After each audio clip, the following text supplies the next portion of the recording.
frères et sœurs, aujourd'hui nous fêtons Saint-Pierre et Saint-Paul. Je voudrais vous partager deux réflexions et une conclusion qui sera une troisième réflexion en fait. La première réflexion, c'est en considérant ces deux grandes colonnes de l'Église, Saint-Pierre et Saint-Paul appuyées sur le Christ, c'est de mesurer combien l'Église est plus grande que nous. L'Église est plus grande que nous. Ah, vous voyez, le Concile Vatican II a remis en valeur une expression qui est l'Église peuple de Dieu. Et ça, c'est une expression très juste. Mais certains ont compris, l'Église, c'est moi. Et ça, c'est une expression très fausse, très fausse. Alors, comment est-ce que je peux vous faire comprendre le sens de ce que je veux vous partager en disant l'Église est plus grande que nous? Pour cela, je reprends l'itinéraire spirituel d'un grand théologien, Saint John Henry Newman, et comme par hasard, j'ai mis une petite prière sur l'image que vous avez reçue, qui est aussi de lui. Mais Saint John Henry Newman était anglican, était protestant, était anglais, et il n'aimait pas trop les catholiques. Il nous prenait pour des idolâtres. On adorait la Sainte Vierge, on adorait les saints, etc. Bon. Mais il était puissamment intelligent. Et Saint John Henry Newman, il aurait très bien pu dire, moi qui suis si intelligent, je vais découvrir Dieu tout seul, à la force de mon intelligence. Mais seulement, il avait compris que son intelligence était limitée, était blessée. Et surtout, il avait compris que son intelligence, la raison humaine, n'est pas capable de saisir le mystère de Dieu.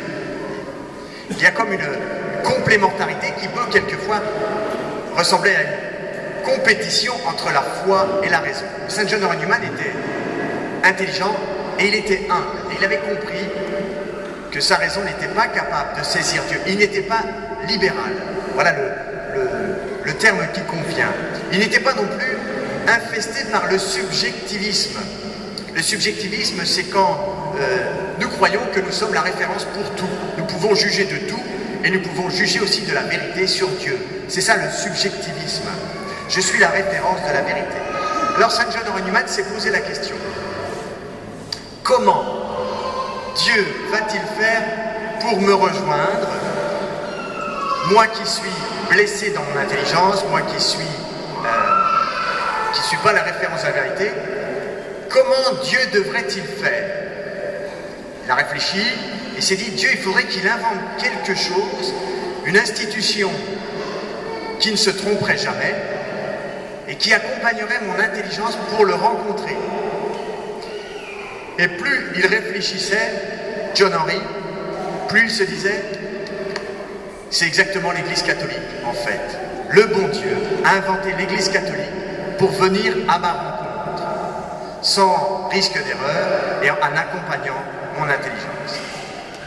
Et il a embrassé la foi catholique le 9 octobre 1845, j'allais dire bien malgré lui, mais avec beaucoup de bonheur,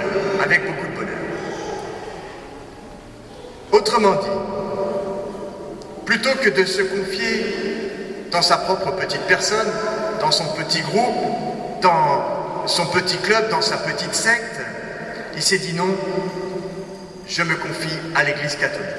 Alors aujourd'hui, frères et sœurs, où le subjectivisme, donc c'est cette manière de penser que je peux juger de tout comme un grand et juger tout seul et même de Dieu, aujourd'hui où le subjectivisme infeste notre société, on est comme des îles, vous voyez, chacun est son propre juge à lui-même et indépendamment des autres, soi-disant.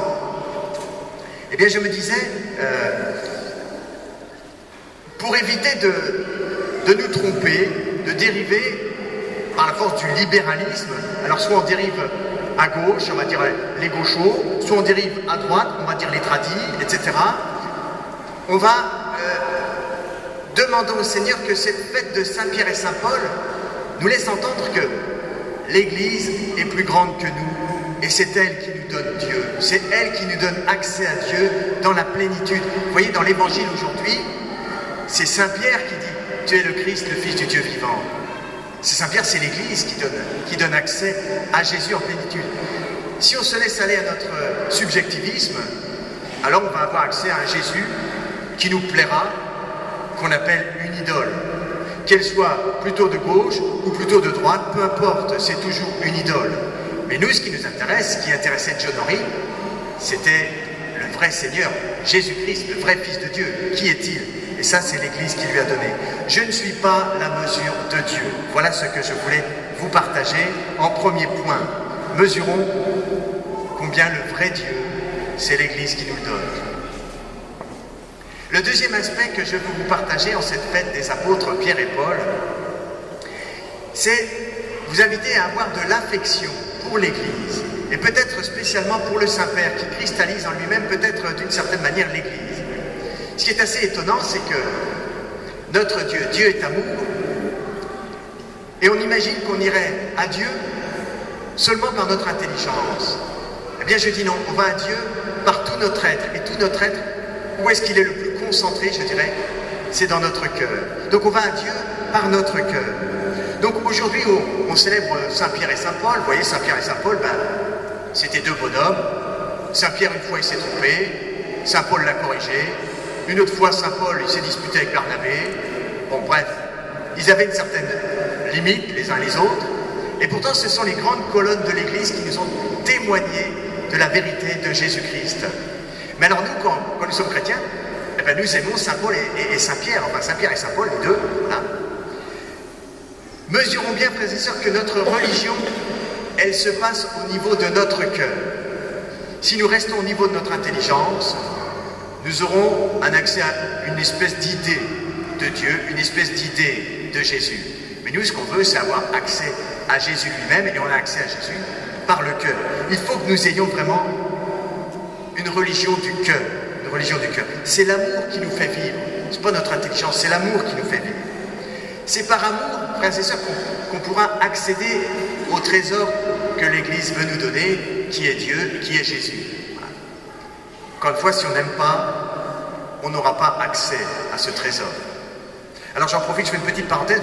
Moi j'ai connu plusieurs papes, j'ai commencé par Paul VI.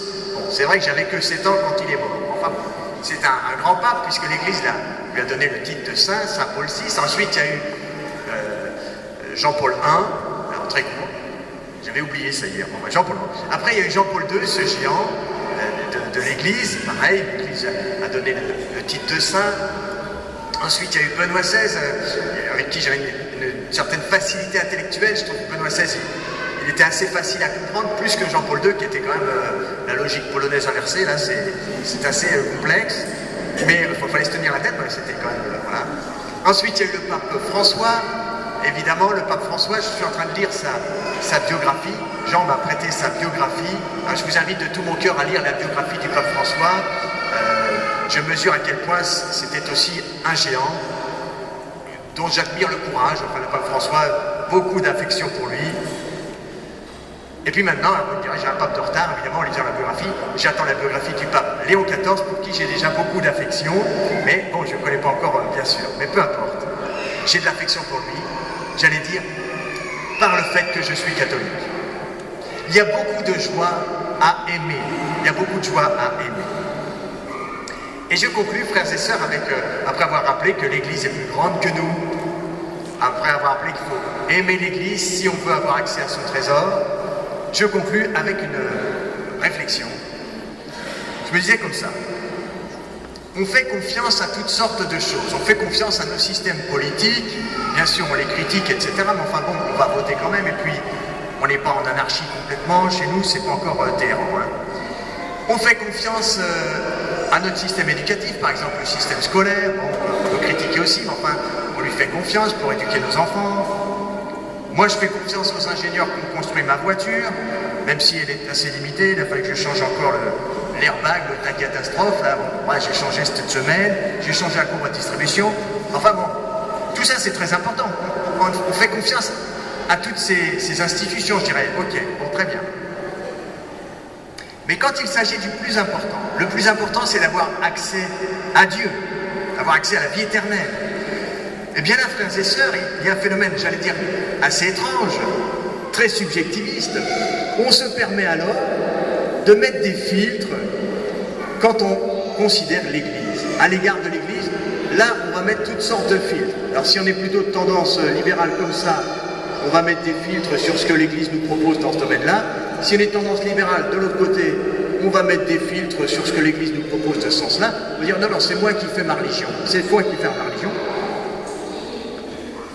Vous voyez, dans tous ces exemples que j'ai pris, que ce soit le système politique, le système éducatif, les ingénieurs, tout ce que vous voulez, il n'y en a aucun qui a l'assurance d'être parfaitement juste, comme l'Église a cette assurance. Voyez, l'Église, elle est assurée par Jésus lui-même. Par Jésus lui-même, tu es Pierre, et sur cette pierre, je bâtirai mon Église, et la puissance de la mort ne l'emportera pas sur elle. Alors, frères et sœurs, mesurons combien l'Église est un don merveilleux de Dieu pour nous. Seigneur Jésus, j'aime ton Église. C'est ma famille, c'est mon Église, j'y suis à l'aise. Merci Seigneur pour ton Église. Amen.